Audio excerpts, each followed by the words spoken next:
Hi, it's Alaska Granny. I've made another Prepper Pantry haul. This time I went to my local Carr store, which is Safeway in Alaska.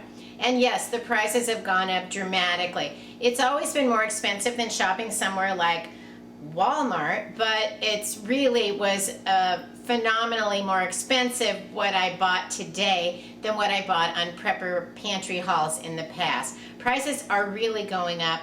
The store was nicely full. The food is there now, but it's becoming almost unaffordable. Do you remember when you could buy cans of chunky soup for, say, $3 for $5? Well, each can of chunky soup is now more than $5 each. So, of course, I didn't buy any of those, and thank you, Lord, I did stock up on them before. But that's one of the reasons you want to build your Prepper Pantry, because, yes, food is in shorter supply many places, but with the food that is available is becoming so much more expensive, it's hard to afford to stock up and to just feed your family on an everyday basis. So foods you buy today are going to help you going forward because you're going to have those at today's prices. Don't you wish you had them at last year's prices? Even then we thought they were going up, but now they're even more. And the foods that you bought, say, a year ago, now you're able to eat those that maybe you got the soup at $3 for $5. Aren't you glad you had them then? And so what if it goes to then $10 a can? The price of food is going up faster than inflation, and so it just is a good investment to stock up at today's Prepper Pantry prices. That makes food a good investment because it is going to keep outpacing how quickly things are costing more, and food is going to go up exponentially more. So anyway, besides the bad news that prices are going up, there are still things that you can find at the store, and let me show you the things that I bought and explain to you why I bought them. I have Sourdough Starter. In fact, he's been in my family for a few generations, so his name is Doan. Sourdough Starter is something that you can keep going in your kitchen counter, and then you always have something that you can bake bread or make pancakes. If you can't use it right away, you can also store it in your refrigerator, and I've had one that I stored extra in my refrigerator for 6 months, and when I got it out, I added some more flour and water, and he sprung right back to life. You can also dehydrate Sourdough Starter, and I'll put a link to a video I made on how to do that. It's very simple. And then the same thing, you can put it away with your spices, your baking supplies in your Prepper Pantry, and then when you want to start up the sourdough again, you can just add water and feed it, and it'll spring to life again.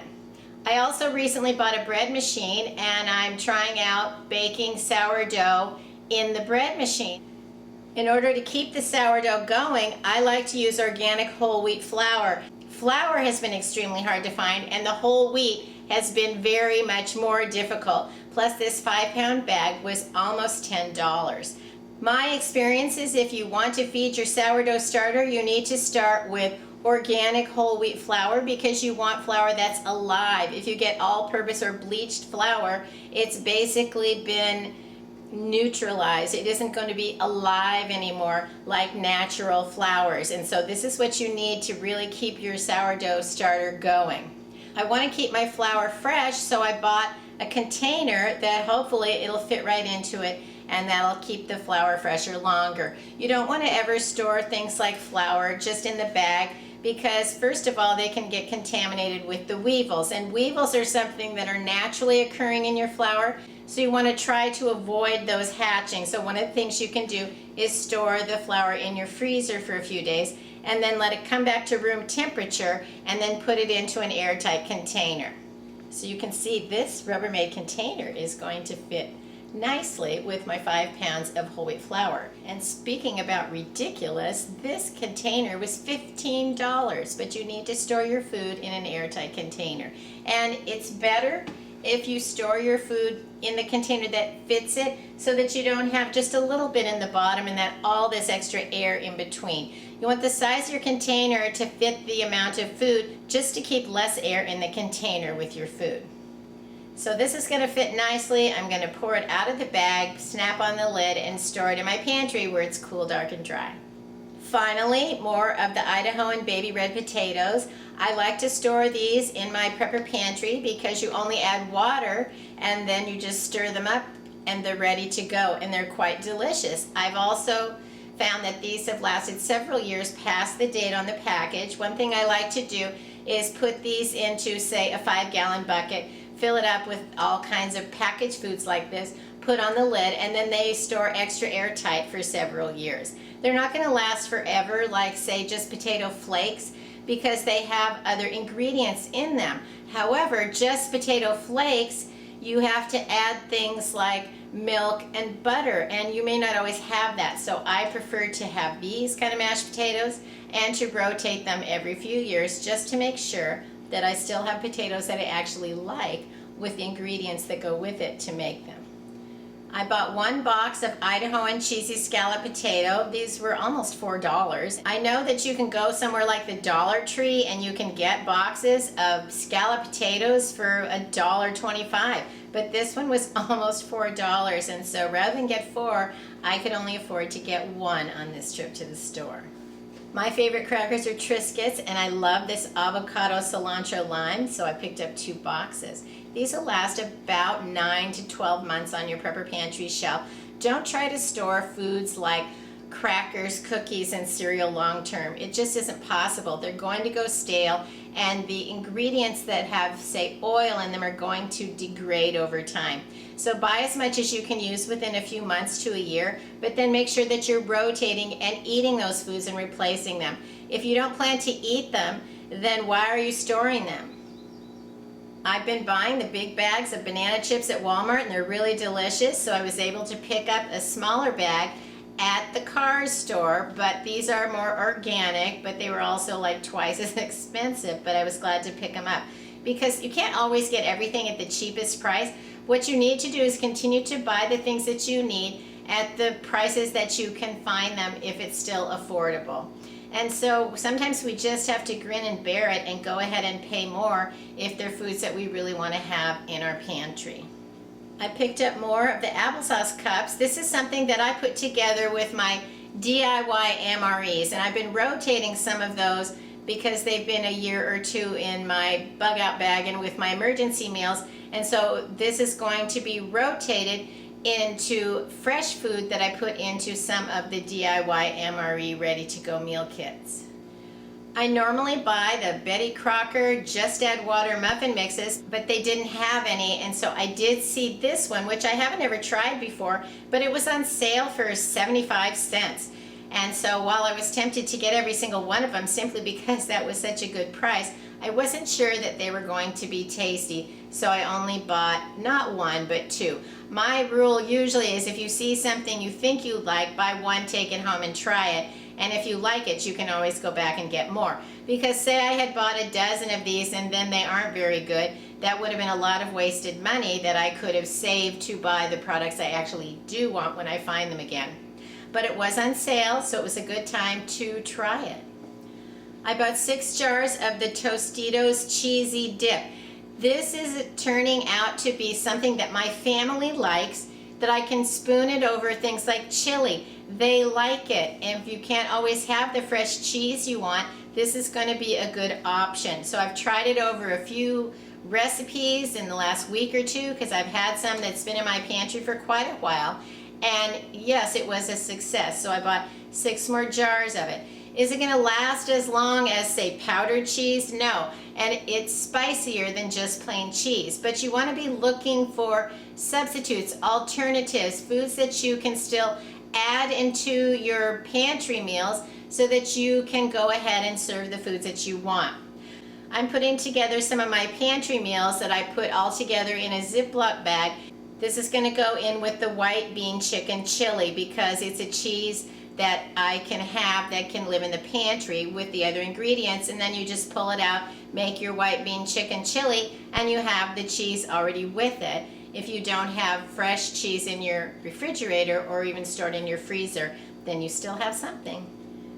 Remember when you could get little cans of chicken for $1? Those days seem to be over. And yes, these were more than $3 each, but I wanted to have some small cans of chicken, and lately I've been able to buy large cans for a better deal, but I don't always want a big can of chicken, and so since I've been rotating through some of my canned meats, this is going to be a good addition to the stockpile. And prices are just going up, people, so stock up before it goes up more. I bought some cans of chicken of the sea tuna packed in water. These were only like $1.25 or something, and so these are still way more affordable than the little cans of chicken that I've been able to find. But it's nice to have variety. I'm not a fan of tuna, but other people in my family are, so they can have tuna and I can have chicken.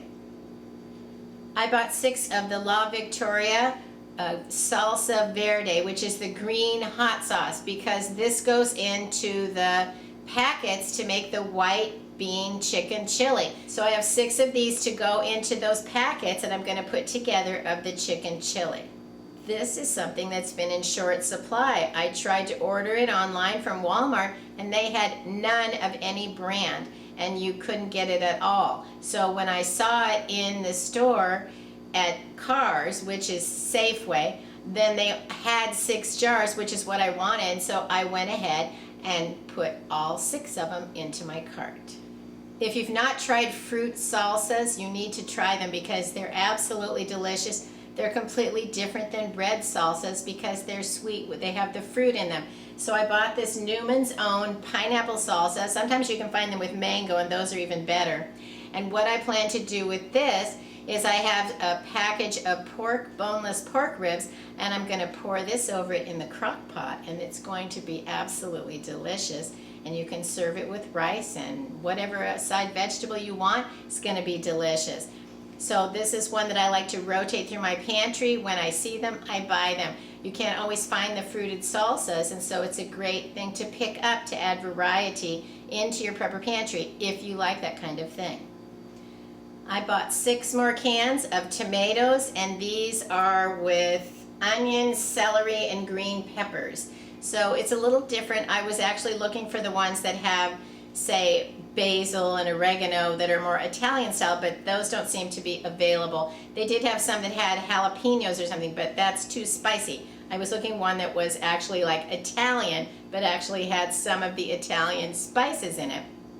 Because I have a recipe that I'm going to be putting together these into a bag, which is an Italian beans and rice. I have 6 of these, so I can put them together into 6 of my Italian beans and rice pantry meals.